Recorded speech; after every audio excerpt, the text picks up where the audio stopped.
to our written section. So Embargoed now listed for that first bit. We'll say goodbye to our broadcast colleagues. And if you want to stick your hands up, we'll get started with John Person.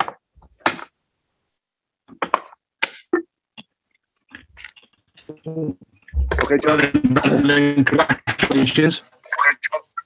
The refreshing thing before the final and obviously after with the players was that the message couldn't be clearer that it doesn't stop here. Just put them on. The club's got to keep going and winning these sort of things. That must be great as a manager. John, can you just put that question in the chat box? Because there's a bit of a delay on your Better now. Okay, just mute it and we'll go somewhere else. Can you hear me now? I think I've just muted him. John, can you type the question in the chat box? I think he's frozen. Right. Keep some muted there. All right, we'll go to Graham and we'll come back to John. Hi, Brendan. You hear me okay? Yeah, good, thanks. Thank you. Cool. You weren't able to celebrate the way you maybe would have liked to. Can you tell us just what it was like? Did you go back in the bus with the players, get a few beers or some bubbles on the bus going home? What was the atmosphere like there?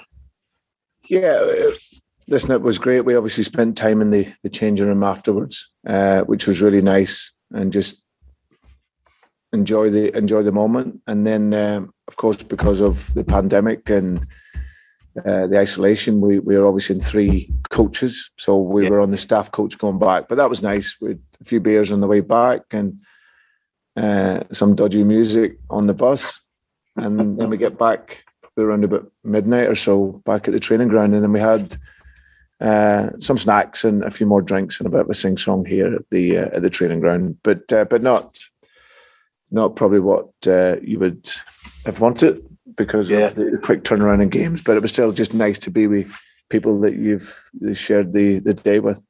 Will you get a chance to do something after the season, the last game? It would be nice, just to put it all together and have a proper celebration with everybody. I know it's difficult with the way the COVID restrictions are, but is there going to be a chance at the end of the season to let your hair down a little bit together? There won't be, no. I think we have to respect as well the responsibility, Graham, of where we're at. I think we would love to be able to, but probably in pre-season, maybe whenever the restrictions are hopefully loosened a little bit more, then we can do that as a staff. We all know the situation that we're in, so we have to. We obviously have to have responsibility, but it doesn't stop us being together here and enjoying the moment. Yeah. You had that special moment on the pitch when it was just you and Top and the trophy. How did that feel? And you had a bit of time with him there. What was said at that point? What were his emotions like? What were you like? Yeah, well, it was just a special feeling. I think that I've obviously come into here 2.5 years ago, and virtually straight away I've had that sense of responsibility and but also the support from them has been incredible, really. So and just knowing, for me, from a personal perspective, having lost my father and knowing probably what he had been through, I think from the very first time we met, that brought us really close together. And and that sort of that synergy has been there ever since, really. We're both very ambitious for the club. Thankfully, he gets football, not just as the owner, but he actually gets football. He understands it. He understands the ambition of what we can achieve. He also understands the competitors, and he gives me every support I could ever want as a manager of a football club. Without interference whatsoever. He's so supportive in every aspect of being the owner of the club. So to be able to give him that, it's obviously the first time, his father, him and his father, it was a trophy that they really wanted to win. So I was aware of that. So just to share that joy and see him so happy, and like I said, having been through so much, the tragedy from everyone seeing that, it was out there, and he's had to get on with his life and live with that and try and be in that process of healing whilst being in the spotlight, and giving him that level of joy and happiness made me feel very good. Great. Just the last one from me, Brendan. You look around Europe and you've got a model as a club that's been really successful. The next thing is keeping your players, I suppose, the best ones, as long as you possibly can. Does Saturday help that? The fact that you've won something together, there's this carrot of Europe again next season together in some shape or form. And where do you see any parallels around Europe? Maybe a Dortmund, for example, that have to sell players, but they're still a massive club that's hugely attractive to people to go to. Do you see any parallels around that Leicester are similar to? I think that obviously historically, Leicester, as you say, and financially, maybe not up there with the biggest clubs, but certainly from a football perspective, then we would consider ourselves being in that process of being a big club. And in terms of players, it will always happen, Graham. I'm experienced now, so I sit in the manager's chair, having done it now for a number of years, and I understand how the game works. The players will move on, not just from Leicester. Players will move on from Real Madrid. They'll move on from Barcelona, Liverpool's. Every team will lose players, and there's none more so if you look at us here at Leicester in terms of what has happened since the team won the title. That has happened. So I'm not going to sit here naively and say it's winning the FA Cup is going to ensure that they stay. But what we can do is we create this incredible environment for players to come in and work, develop, improve. And obviously, you see scenes at the weekend, you can become a winner here. So the players that won the final at the weekend, they've created a legacy here now, and that is something that you can do whilst being at a club like Leicester City. Around Europe, you mentioned clubs like Dortmund, again, huge clubs, but as you say, they bring in talent, they invest in the talent, and then they obviously, the business model means that they will then make money on that talent, but while still trying to be competitive. And I'm sure there are many more clubs around Europe like that. Okay, we'll take John's two questions now. Brendan, can you see those two on the screen there? Yes. So I think everyone can see them. So if you just want to answer them too, and then we'll move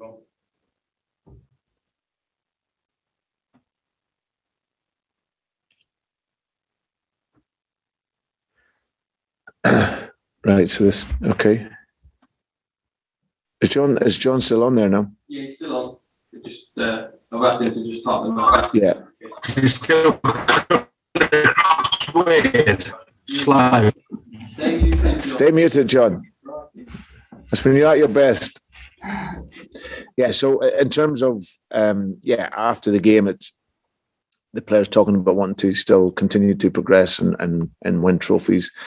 And I'd said to them afterwards, and now they know that feeling.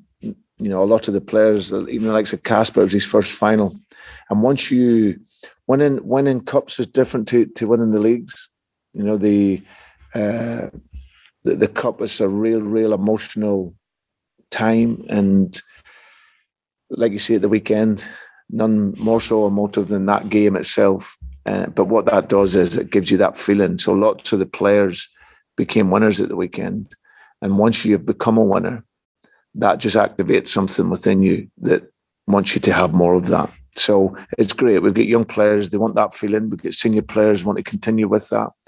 And that's important. And that was something we reiterated before the game. Our mental strategy getting into the game was based around, we're not there as tourists. You're there to win. There's a feeling that it was great for Leicester City to be in the final. Fantastic. It's amazing. But we were there to win. And And that's great because I've got a group of players that want to win as well, and they're prepared to do what it takes to win. So it's good that from that perspective that we have this hunger to push on and continue. Okay, Alison. Congratulations, Brendan. Thanks, Alison. Thank you. There was a hell of a lot actually, of anti-European Super League sentiment around the final. And I wondered if you're aware of a sense that the football community need Leicester to now go on and be in the Champions League, and whether you're aware of that sentiment and what your reaction to that is. Listen, I'm a football supporter, Alison, so I understand the feelings of supporters and the fans, because that's ultimately why we do it. And I think that the story, what was a happy story for all those supporters at the weekend. There's a want for us to do it, that's for sure. I think we've shown that with our persistence and resilience throughout the season, and all we can do is do our very best. We want to arrive in there. We've got 2 difficult games to go, but we've shown over the course of the season that we can fight and compete. And if we can arrive in there by the end of next Sunday, then that'll be an incredible achievement. And we can all be happy then, hopefully. Thank you. You have mentioned twice you'd have rather the game was on Wednesday rather than Tuesday, and I wondered, does it benefit Chelsea slightly, do you think, that it's on Wednesday because they arguably have a bigger squad, or would you dispute that? No, there's no question that the game being on the Tuesday will benefit those squads that have a lot of the top class players. They can rotate, and you can make the changes to make that physical difference. So Chelsea have one of the best squads in Europe, so if they want to be able to change, and it's not going to make a massive difference to the quality.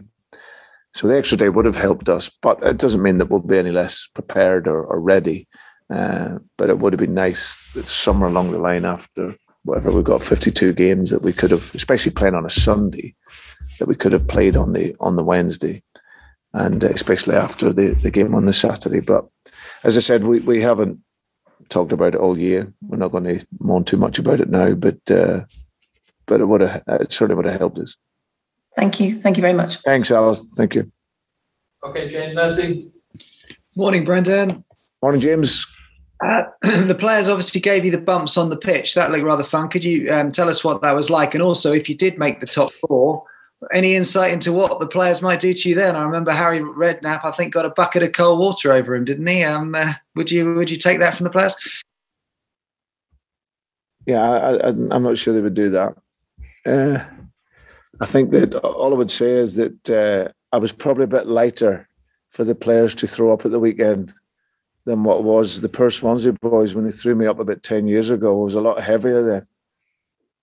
So it was it was nice. We're very close as a group and as a squad, and it was nice for them to do it. But like I said, thankfully I was a bit lighter. Just a couple of other quick ones, if I may. You mentioned earlier about what you did in the dressing room before Wembley. Would you be looking to do something similar away from home at Chelsea to make the dressing room? No. And lastly, it struck me, Thomas Tuchel's reading of the final in his post-match press conference was slightly different to yours. I mean, I think most people on here would agree with you that Leicester deserved it, but Thomas Tuchel was saying the complete opposite. They deserved it and were very unlucky. So I don't know if you if that registered at all, or whether you didn't really pay much attention to that. No, I don't really think too much of what the emotions are after the game. I don't listen to too many words. All I know is he's done brilliant, Thomas, since he's gone in there. And of course, Chelsea were the clear favourites for the game. We had to come up with a strategy tactically that could nullify and stop them, really playing with the clearly talented players that they have whilst being a threat. And I thought defensively, the players defended fantastic. They really strong. We pressed the game really high. the goal that we scored comes from us being high up the pitch, intercepting a pass high up. And then within that block, interception and one pass, we break through the line and Yuri scores an amazing goal. From then, you've then got to defend well, whilst being a threat. And there was never going to be many chances, I didn't think, in the game. Both teams are pressed with aggression. But we thankfully got the defining moment, and Yuri showed that he was a big player, scoring the big goals and making a big contribution. But yeah, Thomas will be probably happy with their possession and the quality on the ball, but that's the quality that they have. But thankfully, we could keep a clean sheet and score the important goal. Thank you. Thanks, James. Okay, we'll finish with Tom and Jordan. Morning, Brendan. Congratulations. Morning, Tom. Thank you. Could I just ask, you mentioned that playing on Tuesday instead of Wednesday, if you investigated moving the fixture and what reason was given, if you did, for why it wasn't possible? No, there's nothing more to say on it, Tom. That's the story finished. I just made a comment that would have been nice to have played it, but it's not. So I haven't talked about any of that all year. We're into a 52nd fixture, I think it is. So I just made the observation, but that's not a storyline for me to go down. How difficult is it for an owner to walk that line between being close enough to the manager and the players like a fan, but also having that distance to keep an eye on the balance sheets and the financial side of it? Because historically, you've seen owners who've been too much fans, and then you see owners who just look like they're in an ivory tower and don't really care. But he manages to walk the line. How difficult is that to do you think? Well, I'm sure it is, because if you're someone who is a billionaire and you can influence many things in your life, to be able to respect other people in their work and the position that you put them in is, I'm sure, is difficult. But for Convici, by all accounts, and Kuntop, being his son, it's very easy for them. They're extremely successful business people, but they also understand that it's about people, and they have a care for people. And when people do their work and do it well, they want to look after them, and always with real respect. So him and his family have obviously done it remarkably well, and I just think it comes from a genuine good place. There's no ego there. The kindness, the humility that they've shown, the faith that they have, and that respect that they give everyone. That's why they get so much love and appreciation from the people of Leicester, and it's why the family and Kuntop and the dreams that they've created here will never ever be forgotten. So, but how he delivers that is, it's from a really great place, and from a manager, not just the support, but just the what he gives everyone. It's great to be a part of. Okay, Jordan. Hi, Brendan. Hi, Jordan. Thomas Tuchel said before the FA Cup final that whoever won the FA Cup would have the upper hand on Tuesday. Is that an assessment you agree with? To be fair, Jordan, I don't really think of that. It doesn't make the game any easier. I think that we've shown in 2 games against Chelsea that we've performed really well. Against Frank's Chelsea, we were outstanding on the evening and deserved the result.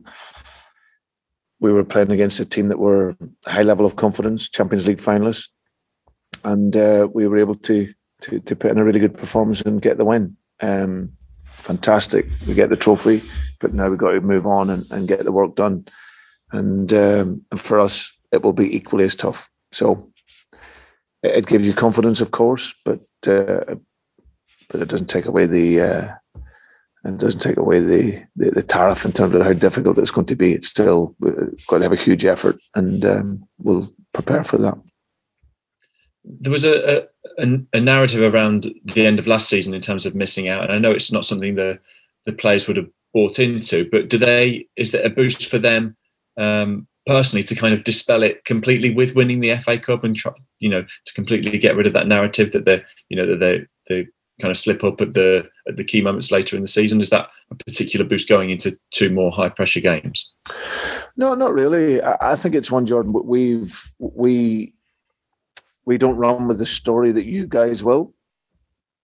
It's a story that will mean something within the press and other supporters and people. But we work to our own story. We know what we're achieving. We know that we're developing, and we finish 3rd, 4th, or 5th. Of course, we know where we want to finish, but for us, always it was European football, and we have another year of European football, which we have. Then that's great success for us. We've added a trophy to that, which is absolutely brilliant for the first time in the history of the club. So it's what it means to other people. And the narrative around that, it doesn't really concern me. For us, I know we're developing, I know we're progressing, and that is all that counts, really.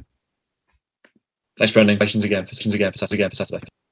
Thanks, Jordan. Thank you. Thanks, guys. We'll wrap it up there. Thanks again, and cheers, Brendan. All right. Cheers, guys.